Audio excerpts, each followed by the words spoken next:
disumpah? Disumpah dengan agama apa?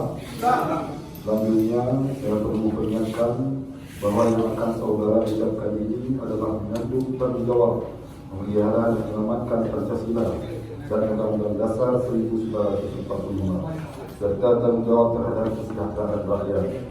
Sumpah ini di samping disaksikan oleh diri sendiri, oleh semua yang hadir sekarang, juga yang penting sekali disadari bahwa sumpah ini disaksikan oleh Tuhan yang Maha Esa, karena itu Tuhan Maha Mengetahui. Dalam Al-Quran surah Al-Baqarah ayat 224 berbunyi, jangan kamu jadikan Allah dalam sumpahmu sebagai penghalang untuk berbuat kebajikan, bertakwa dan menegakkan perdamaian antara manusia dan Allah. Allah Maha Mendengar dan Maha Mengetahui.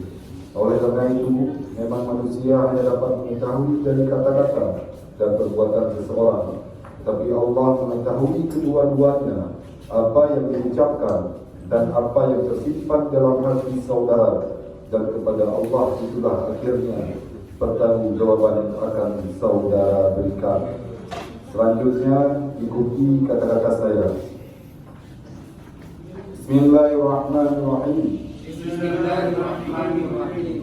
Demi Allah, saya bersumpah bahwa saya akan memenuhi kewajiban saya selaku penjabat Besi Kampung Agung Barat Penjabat Besi Kampung Jawa Baru, penjabat Besi Kampung Kota Semawe, Penjabat Besi Kampung Lancang Barat, penjabat Besi Kampung Mondudung, penjabat Besi Kampung Gede Aceh, penjabat Besi Kampung Jawa Resme, Kecamatan Banda Sakti, Kota Semawe,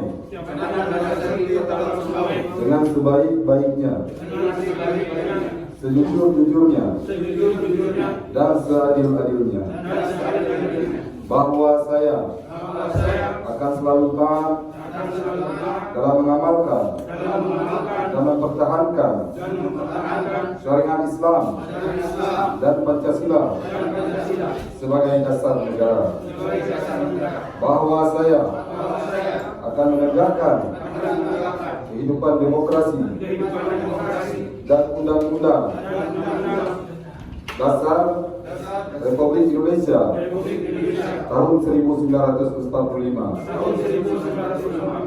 serta melaksanakan segala peraturan perundang-undangan yang berlaku bagi kampung, daerah, dan negara kesatuan Republik Indonesia.